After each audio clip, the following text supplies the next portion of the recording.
Okay, so I guess it's time to replace my clutch cable. It's very worn out. It needs to be replaced, and I think it's a good opportunity to explain how I fit, how I put a taller handlebar on my Transalp in both this one, the 700, and the 650.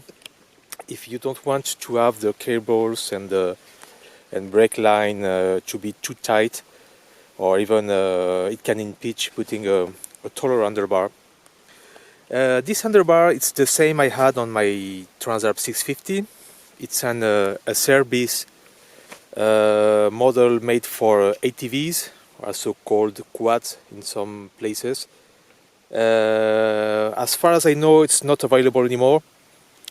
I think probably was just a service was just the reseller. Probably I don't think they made them. They probably just hired a different company to make them, and I think they don't sell them anymore.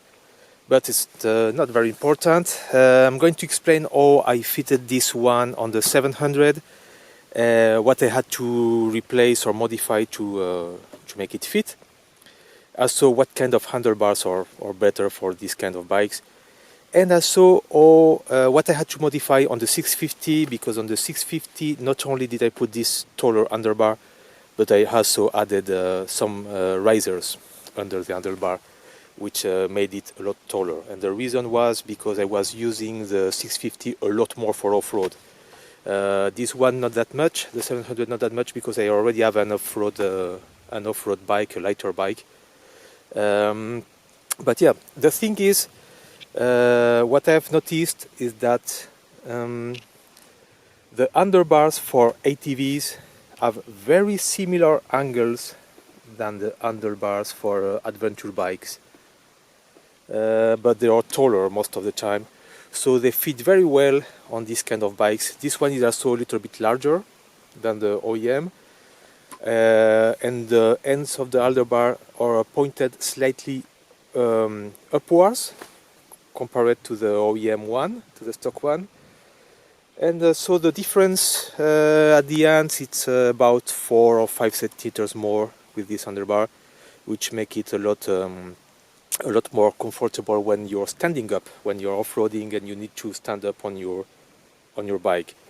Also, the fact that it's a little bit larger make contouring the bike a lot easier. So, what I had to do to make it fit is this clutch cable is one for an old Africa Twin 750. The Africa Twin that was sold from the 90 something to 2003, 2004. It's exactly the same cable as the one on the Transalp, but slightly longer. So as you can see, there's a lot of slack, no problem. I can turn the handlebar even if it's taller, and no problem at all with the clutch cable. Then, for the throttle cables, for the gas cable, the solution is a little bit different. I don't know if you can see it. Let me turn the handlebar a little bit. Usually, the cables are pointed upwards, just vertically from the handlebar. So what I did is, when I put this handlebar, I just rotated a little bit the throttle command frontwards, and you then have to drill a new hole in the handlebar for the new fitment. Now, because it's turned a little bit frontwards, there's more slack on the cables. Don't forget to check fully turning the handlebar both sides. You definitely don't want to have the engine revving up when you turn the handlebar, so you need to have a good amount of slack on the cable. Also, you have to check that the handlebar and all the things doesn't touch the screen. So you have to do all these checks before drilling the holes, and because this thing and the light switches also need a hole, to have a hole drilled on the handlebar, so they don't rotate, they don't move when you're using them. Okay, so that was for the throttle. And on the 700, I didn't have to do much for the brake line.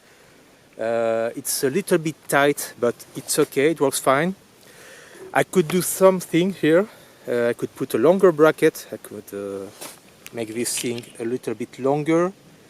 But no, it's okay. It's okay. Also, I have turned the lever a little bit downwards to have a better position when standing up. It's a compromise. I've put it in a middle place between the better one for sitting and the better one for standing up on the bike. So it's just a compromise, just in the middle. And because I didn't went crazy putting a very tall handlebar on the 700, I didn't have to do anything with the brake line. It works fine. But on the 650 it's different. Because I added the risers, now the handlebar was a lot taller. So the clutch cable from the Africa Twin 750 still works fine. You can go really high with that. You can put a very tall handlebar with that clutch cable. It will just work fine, at least on the 650. Now, for the throttle command, you have to put the cables facing down instead of facing up, and that will provide you a lot of slack with the cables. Don't forget to check the route of the cables to avoid having them twisted somewhere. I had to modify a little bit the routing of the cables under the fuel tank on the 650 to avoid having the cable twisted, but it just worked fine. Again, I had to drill a different hole in the upper side of the handlebar. Okay, so we have solved the problem with the clutch cable and with the throttle command. Now on the 650, the brake line was definitely too short. So I don't know if you can see it, but under this bracket, the brake line continue and it have some slack. So what I did on the 650, I just added a bracket, a C bracket, and I put this one, I fixed it on the upper place, and then the bracket was again put on the yoke. So yeah, thanks to that I gained maybe 3 centimeters on the cable. Under it have slack enough so you can pull it a little bit up, but you have to do your own bracket to be able to fix it there. And it worked very fine on the 650. So here you go. Now talking about angles on the handlebar. If before buying a handlebar you want to check which would be the best for you, the first thing you have to consider is that if you are going to do a lot of off-road, you want to have a handlebar as straight as possible, like the enduro or motocross bikes. But this bike is not really well suited for that. If you're going to do that much off-road, you better have a lighter bike. With that being said, if you want to keep the same angles than the OEM handlebar but taller, there's a handlebar manufacturer very well known, Rental, which have a very good simulator on their website with all the angles and all the dimensions, all the measurements of their own handlebars. But not only that, but also for a lot of models, of motorcycle models, they have all the information. It's a very good website. It's very useful. I don't think the Transalp is in the list because this model was never sold in the US. But they have a lot of information. You can check the angles on your own bike, and then find the better handlebar for your needs.